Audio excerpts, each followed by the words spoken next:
Welcome my friends to this tutorial on arranger keyboards. Right off the bat, an arranger keyboard is one that has the capability of playing, in addition to the voices, a drum beat and an accompaniment, which means bass and chords like this. Check out the intro for this Brazilian bossa on this arranger keyboard, the PSR SX 920.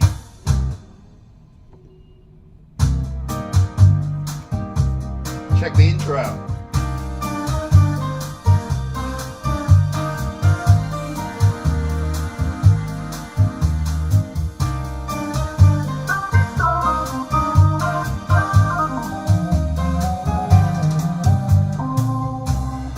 So an arranger keyboard, again, in addition to the main voices being played,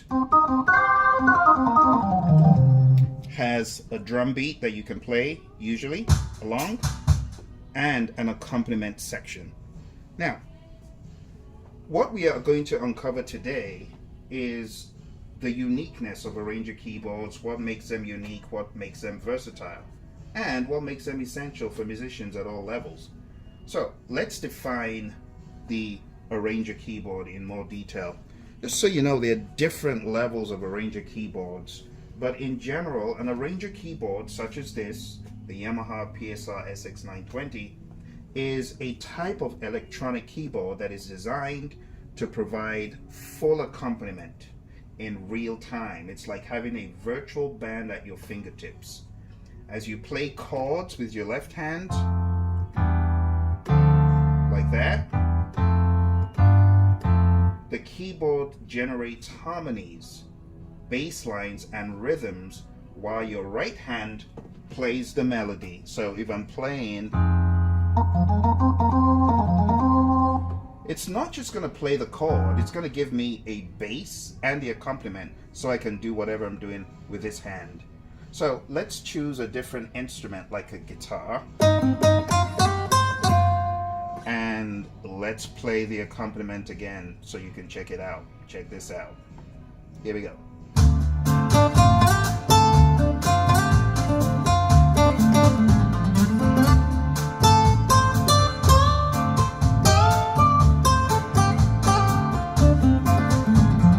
I can change the chords.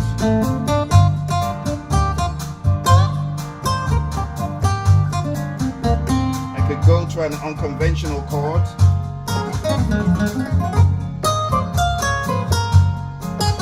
and I could go back to where I was but change the beats.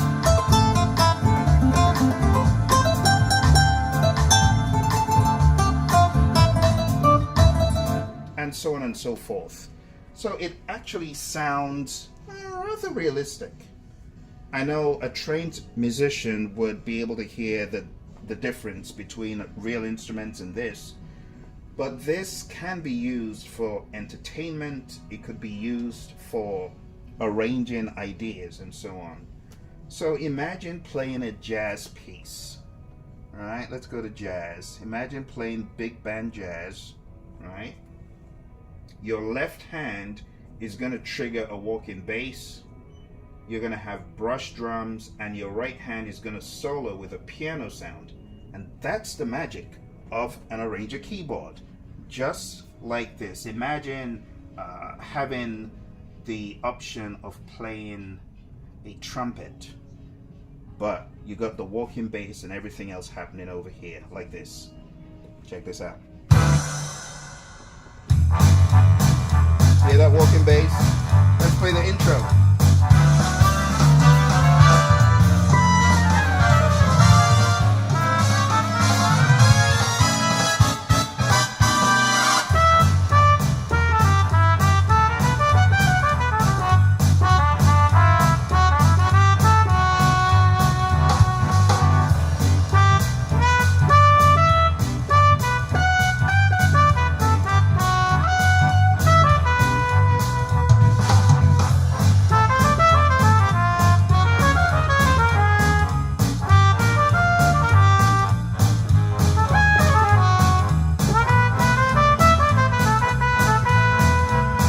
End it.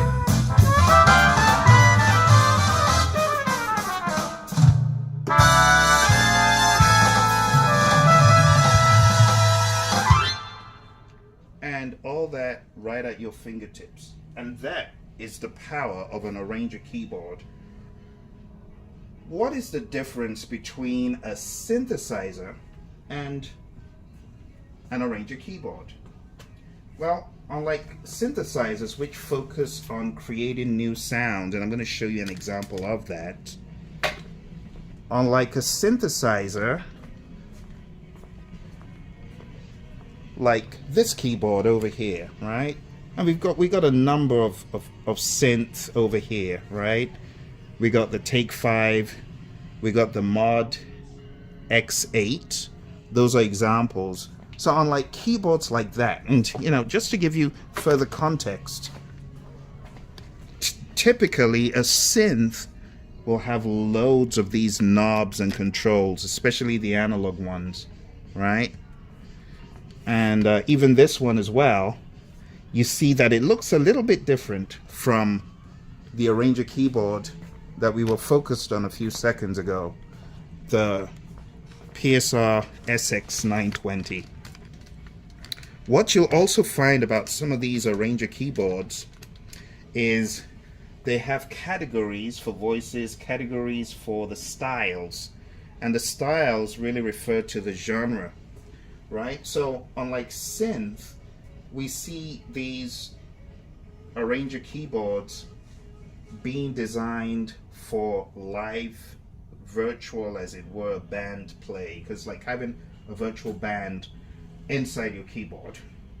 So unlike synths that focus on creating new sounds, or unlike workstations, the Mod X 8X that I just showed you is an example of, it's a quasi workstation slash synth in my mind, and those are designed for studio production. But arranger keyboards focus more on the live performance and composition, and they're user friendly, and they come with a lot of preloaded styles generally and sounds. Arranger keyboards typically include the auto-accompaniment, which is what I was using just now, a style library that allows you to choose from various styles. So here's an example, the style library. Going over to the style library, I can choose rock, or I could choose dance, or I could choose Latin,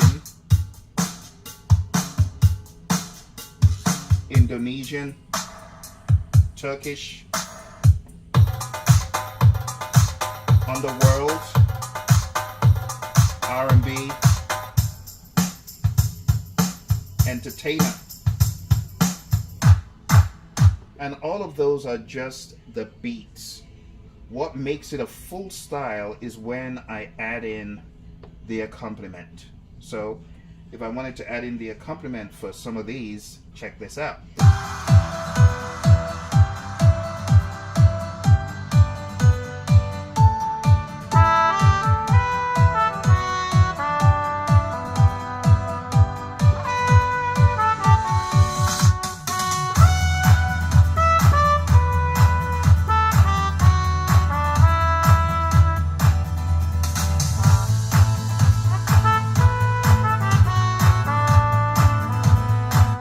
So on and so forth. But you can choose whatever style you want, the snap of a finger, and you've shifted styles. So arranger keyboards are ideal for solo performers, songwriters, anyone who wants a portable all-in-one music setup. Many music educators use these arranger keyboards to teach accompaniment techniques. Now that I've given you a good idea of what the arranger keyboard does, plays the beat, the voice, the accompaniment, there's something else, a few nuances. So the higher end keyboards, arranger keyboards, they have intros. They also have variations of the main style. Usually starts off with an A, B, C, or 1, 2, 3 depending. This keyboard has a break, and it also has 3 endings. So let me take a style that is very easy to grasp. This is called Big Band Crooner. Now, Big Band Crooner has an intro. Intro 1, Intro 2, Intro 3. So if I choose Intro 1, check this out. Go straight into it. Intro 1 is very short. It's just a count off. Now, if I choose Intro 2, it's a bit longer.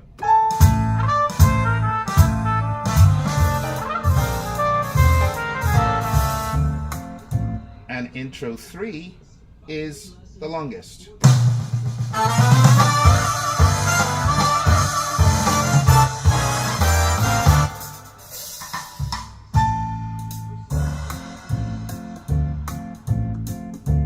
Now, the other cool thing about the arranger keyboards, when you are trying to inject energy into a song, you can have the drummer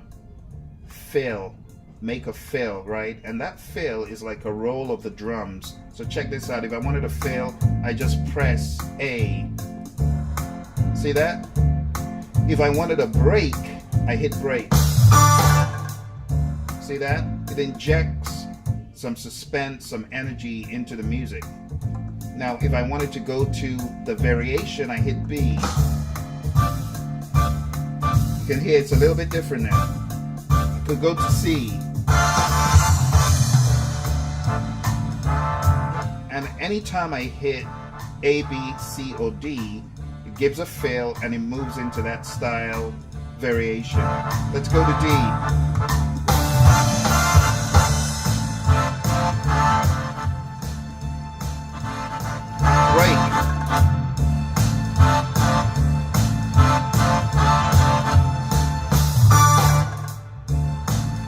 And now we can end it by hitting any of the endings. Let's use ending 1.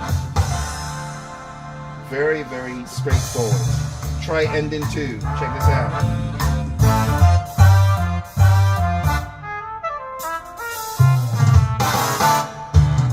Let's try ending 3. Here we go.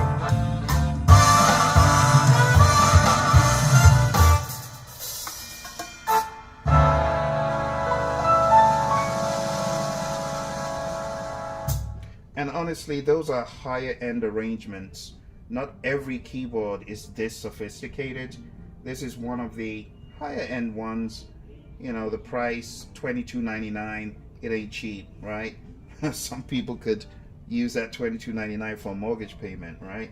So these are not cheap keyboards, but they have great uses, especially when you buy the one that suits your taste, the one that suits the need that you have. I wouldn't recommend the 2299 keyboard for everyone who wants to just play with an arranger keyboard. There are other arrangers, like there's one right above this that's $149. You know what I'm saying? That's 20 times less, almost. So there are various keyboards. Over here we have an entry-level one that is just $149. And I know someone might say, but is that any good? It's actually not bad for a beginner, right? For someone who is just trying to have some fun and jam, you can get something that's $149. That's okay. We have some other keyboards here, $169, $300. That one up there isn't bad. That's $249, you see. So what I'm trying to show you is that there are different levels when it comes to the world of arranger keyboards, and you need to make a choice based on, first of all, your pocket, and secondly, based on what makes sense for you. There's no point buying a keyboard that is gonna take you into the hole money-wise. So be responsible, you know, because back in the day when I used to go to music stores, I had to like bridle myself because they're so exciting, these keyboards, but you got to remember at the end of the month you're gonna have a payment to make. It ain't funny. So we have entry-level arrangers like the Yamaha DGX 670 over here, and this is considered entry-level even though it's $800. It's a very good keyboard. I have one of these. And then we have the EW series from Yamaha, EW310. This is $249. And This is the PSR EW320. And there's so many variations of these things. These PSR E series are more for beginners.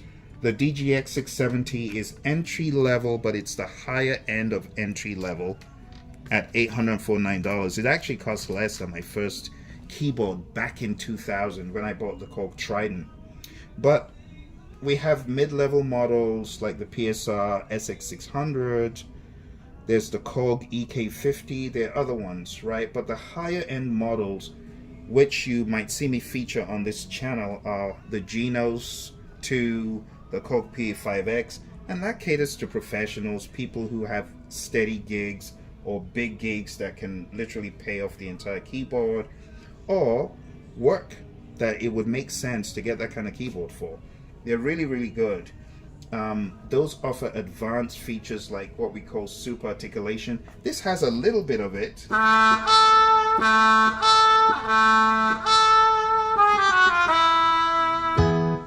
And so on.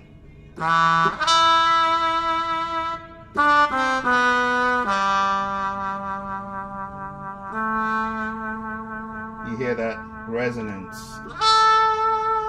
So it has a little bit of that at $2,299, thank goodness, right? Then you have some other models like the Korg PA4X that came before the 5X and so on. So again, let's talk about the main components of an arranger keyboard, using this as an example. Arranger keyboards typically feature semi-weighted keys or non-weighted keys or weighted keys. It depends. There are variations of these keyboards. For the more serious ones like the PA5X, you got an 88 key version, a 76 key version, a 61 key version. The Genos is a 76 key keyboard, Genos 2. Unfortunately, it does not have weighted keys, but there are some musicians who are more pianists than they are keyboardists. And while I can play semi-weighted and non-weighted keys, my preference is to play weighted keys. Right? Because that gives me the feel, especially when I'm playing piano or other things. When I'm playing saxophones and trumpets, this is not bad. But when I'm playing real serious piano and stuff, I just prefer having weighted keys. So arranger keyboards, semi-weighted or weighted depending, usually have a screen for you to navigate, a touch screen for the higher end ones, physical controls sometimes, but not a whole lot. Like here you can see we've got 2 live controls. And we've got 1, 2, 3, 4, about 4 buttons to turn. But again, if you're looking at the higher end ones, they generally have more things, more parameters. You also have on these keyboard ports, USB ports, MIDI ports to allow connectivity to other devices. For example, I could connect my phone to this and I can play music from my phone using Bluetooth. The same for the DGX 670. So these days a lot of keyboards are including that just as a benchmark. The bare minimum, like my Go Keys has got that capability. I can play, and it just costs $499. The DGX 670, $849 can do the same thing. When it comes to the sound engines, the sound engine determines the quality of the voices. High-end models, this is a kind of more in the high-end realm. They have advanced engines capable of producing realistic instrument sounds. The Genos 2, the PA5X, those are good examples of those. Then we have styles and accompaniment. Styles are preloaded rhythms, like I said. You got the rhythm,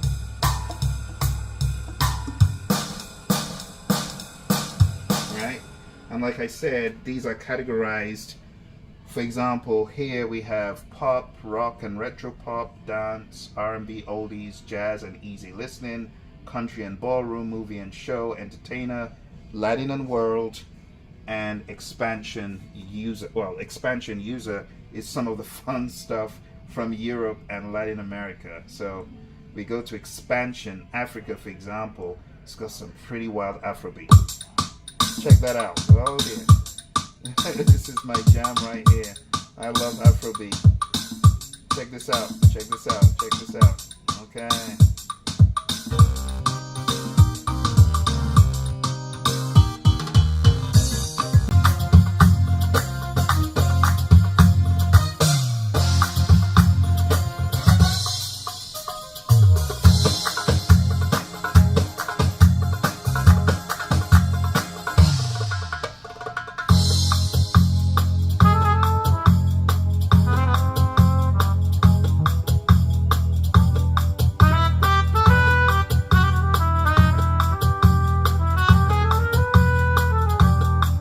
So on and so forth. You can actually get lost in this stuff.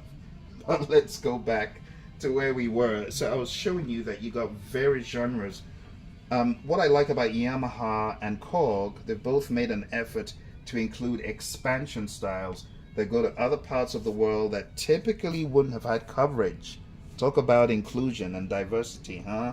Well, they have a lot of those genres from Europe, the furthest parts of Europe you typically wouldn't expect to find on a keyboard. Yamaha, Korg, they've done really well in that regard. So these patterns, they adapt to chords you play, they create dynamic accompaniment. And when it comes to performance controls, we have things like pitch bend to adjust the pitch, like, and the modulation. Hear that? There's a difference. Things like that, they add quite a lot of quality to your playing, especially when you use it in good taste. And then we also have over here the ability to add reverb to some of these sounds. So let's say I've got my soprano sax, but I really wanted to put some big reverb on it. All I need to do is come over here. So listen. And I add some reverb, listen. And let's tone it up a little bit. Hear that?